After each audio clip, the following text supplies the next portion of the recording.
Hey guys, this is the Prince of Macedon, and I'm doing a commentary video on Rome Total War multiplayer. This is the Macedon versus Carthage battle. I'm in command of the Macedonians here, and my opponent is Merlin 485 in command of the Carthaginians. Anyways, I'm moving up this hill here, and my opponent Merlin is running up the hill too, so I'm trying to chase after him up the hill. But you can look at my army. I have companion cavalry, royal pikes, and these archers here. As I was chasing my opponent up the hill, he turned back with his cavalry and smacked into my archers, who weren't very well supported, so he routed some of my archers. And I responded by chasing after his sacred band cavalry with my companion cavalry. But he's able to run back up the hill here, and I was able to shoot some of his guys with my horses, with my archers. So, the rest of Merlin 485's army consists of 4 squadrons of Sacred Band Cavalry, then he has 4 units of Sacred Band Infantry, then 2 units of Peony Infantry, and 4 units of Balearic Slingers. So there's his Sacred Bands retreating behind his main infantry body there. So I was trying to move up the hill at the beginning of the game in order to gain some equality with my opponent's positioning, but my opponent responded by moving backward so that he had even more of a hill advantage here. So he definitely wants to camp on the hill, and he does not want me to gain equality in terms of positioning. So my opponent went again for my archers, and I responded by chasing after his cavalry with my cavalry. And this time he was not able to get any of my archers there. There's his Balearic Slingers. Anyways, my opponent Merlin, he hosted this battle. It was called Pendragon's Way, and this was hosted on the I believe it's the Greek Shores map, I believe. But the way it starts off is the guest player, me, starts at the bottom of the hill, and the host gets to start at the top of the hill. And what the guest player needs to do is he needs to move up the hill if he wants to gain equality, but the host player can easily cut off his march. So basically the host has a huge advantage on this map here.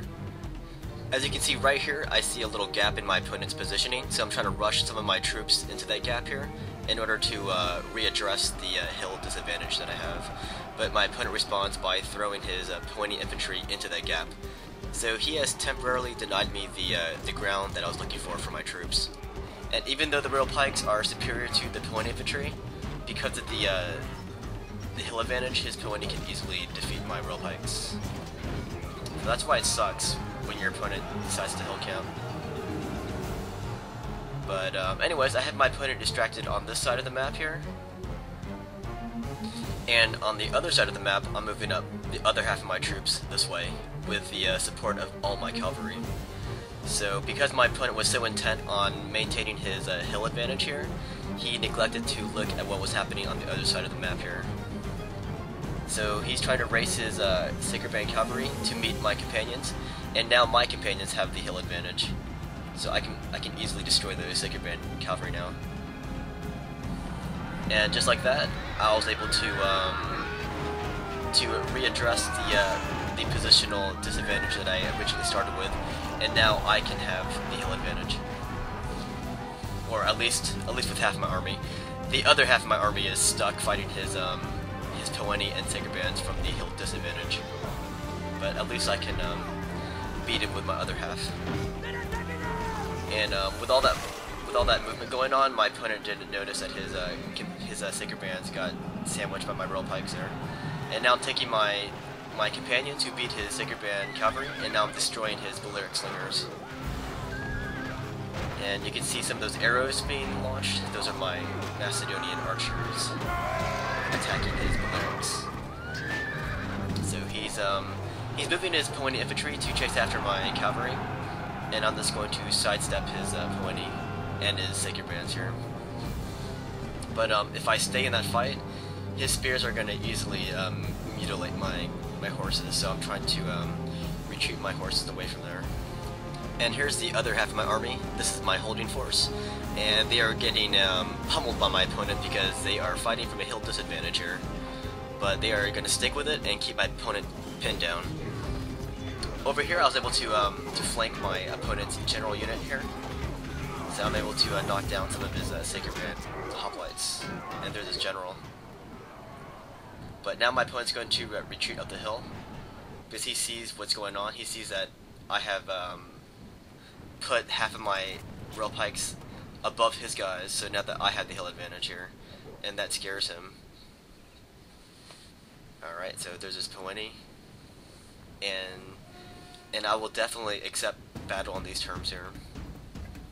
So I'm going to come down the hill, and with this hill advantage, my rail pikes are going to be like 4 times stronger than his Poeni infantry. Alright, over here, his Poeni destroyed my rail pikes there, and that's because his Poeni had the hill advantage. But on level ground, his Poeni infantry is inferior to rail pikes.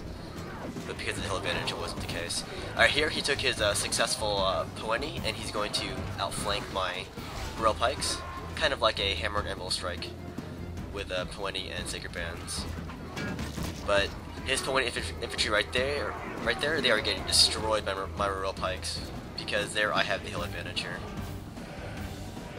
And if you look here, previously he was outflanking my rail pikes with his extra unit of Poeni, but now I have an extra unit of rail pikes, and now I'm going to outflank his Poeni, who are outflanking my rail pikes. And I believe that rail pike unit, they were previously routing, so I was able to bring them back into battle. Alright, so here I just destroyed his Poeni, and I'm going to take my free unit of rail pikes, and I'm going to outflank his Sacred Band infantry here. So now my opponent is feeling the pinch. Yeah, this map really sucks, in my opinion. I mean, it looks really pretty, but the host starts off with a hill advantage. And if he wants to, he can deny the guest of seeking terrain equality with him. And that's what my opponent was trying to do, but I was able to outthink him and outmaneuver him. And here's one of my rail pikes. They stopped routing, but I guess I didn't see them, because I could have been using them. Alright, here I did a hammer and anvil strike with my companion cavalry and my rail pikes. That's a Macedon's traditional tactic, and I'm able to destroy those Sacred Bands. Now I'm going to get my companions and just wreak havoc anywhere they can. And my opponent's rushing in more of his Sacred Bands here against my rail pikes. And I've got my archers shooting those Sacred Bands from behind now. So my opponent's surrounded. And I'm taking my rail pikes. I'm going to come down and reinforce my weakened rail pikes there. So my opponent's pretty much defeated at this point. But we're gonna play out this scenario. And here's my archers. They are shooting the backs of his Sacred Band hoplites right here. There's a whole mass of Sacred Bands there, and some Balearic slingers. So I'm shooting both of those targets. And there's the close up of the shot there. And look at this this hoplite unit here. Look, check it out. He's getting knocked down by some ghost. Look at that. Oh no. And that's a little I guess a little glitch or whatever. I think he's fighting elsewhere on the battlefield, or the computer thinks he is. So he's getting knocked down by something. Maybe it's voodoo. I have no idea. So here my opponent decides to charge downhill, hoping to get a quick knockout blow here against my troops coming uphill. But I have rail pikes coming downhill to meet his general unit from behind. But behind my rail pikes, he has his last remaining unit of Sacred Bands, and they're going to charge my rail pikes from behind. But behind that unit of Sacred Bands, I have the rest of my army coming in for an attack. So here comes the Macedonian onslaught, my companion cavalry, and my rail pikes, and that defeats his extra unit of Sacred Bands. Now he's down to his general unit here, his general unit of Sacred Band hoplites. And I'm just going to hammer and anvil strike them from behind. So that's the last of his army, and this is going to be a clear victory for me, but my opponent terminates the game. But luckily, I took a screenshot of the results, and I'll let you read that yourselves. After the game, I checked his CD key in the game lobby, and I have him pitted as Judge Dredd.